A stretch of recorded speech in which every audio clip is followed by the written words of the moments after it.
Okay, all right. This is the last time I'm going to be addressing these questions, okay? And I'm going to do it like the 5 W's. So we're going to start with who. Who am I? I'm the President of the United States of America, in case you missed it, okay? Yeah, that's me. And I had to bend over backwards to get to this position. So I'd like a little respect. All right, great. Yeah, just a little bit, little respect. Like the song, you know? That's all I'm asking for.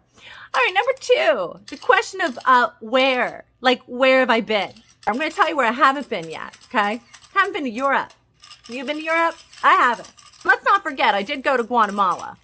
And why did I go to Guatemala? I'll tell you why. Because it rhymes with Kamala. Yeah, I just thought that made sense. Okay, when did I go? I know some of you are a little ticked off because I didn't go there on your timeline, okay?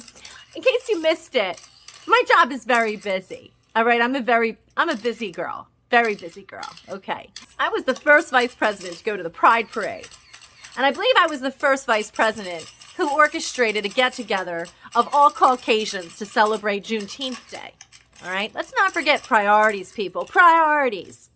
And as far as why I chose to go to the border when I did go, it has nothing to do with the other guy, okay? It really doesn't. In fact, I rarely even think of that man.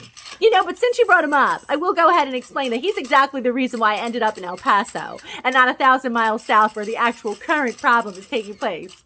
Not to mention, I feel it was very efficient of me to go somewhere that was closer to Los Angeles because I had to be there within 4 hours. And I was trying to make better use of fuel for Air Force Two. As you know, the gas prices went up. And let's just go ahead and blame it on the former guy because that's what we do. All right, well, I hope this sums up all of your questions because I really need to get back to more important things.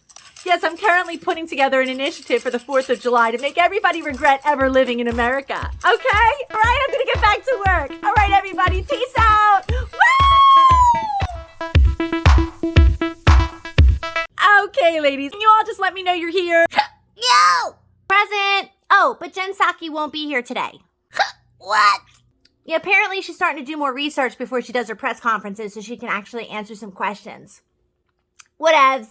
Okay, ladies, looks like we're going to have to make this another quickie. I'm actually going to the border today. Do you think? Andrea, I think you forgot your mute button was on.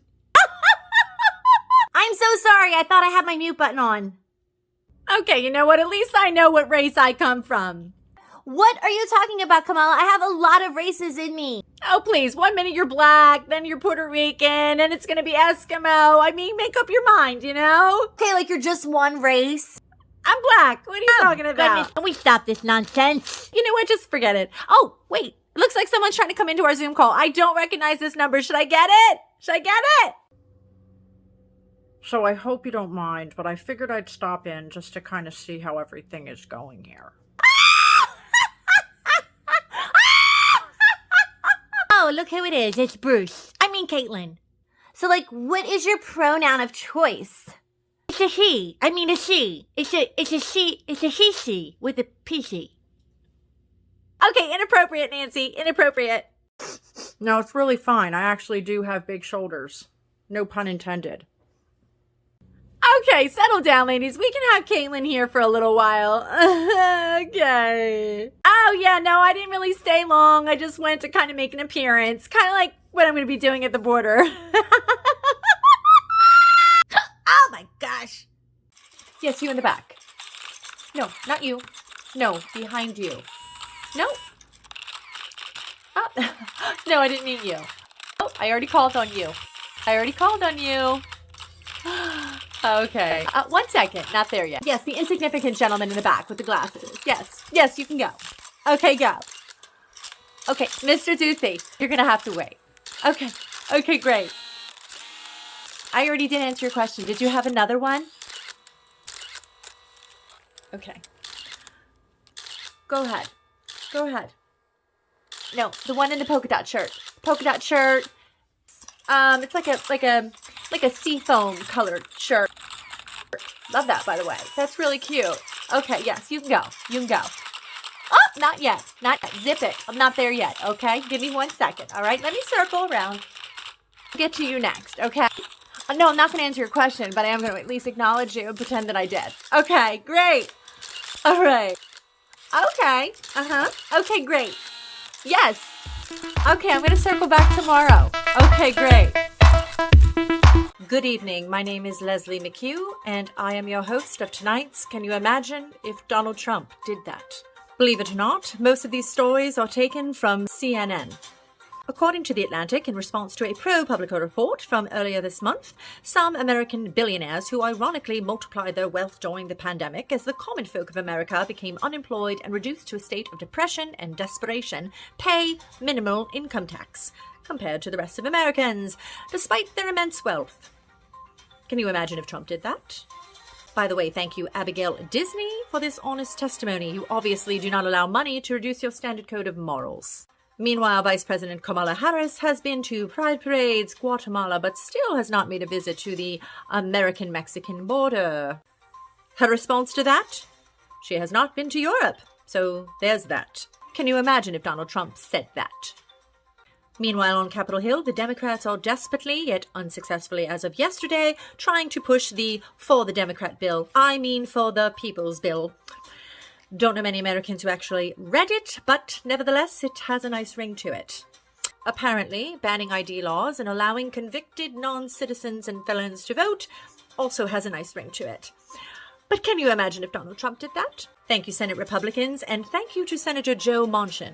Please watch yourself, Joe. Meanwhile, Joe Biden, who is still recovering from his culture shock in dealing with Putin, has admitted today that the U.S. will fall short of their vaccination goals. Even though Americans have been paying out the wazoo for Krispy Kreme donuts, beer, and Grubhub gift certificates, all which lead to furthering heart disease, we are just not going to get there, were the president's words. So the White House is going to give vaccinations away to the rest of us. Can you imagine if Donald Trump did that? Please, Mr. Zuckerberg, tell your fact checkers to lay off. This came from CNN. Last but not least, there has been an uptick in unprecedented surge in violent crime. It doesn't seem to go hand in hand with last summer's Summer of Love.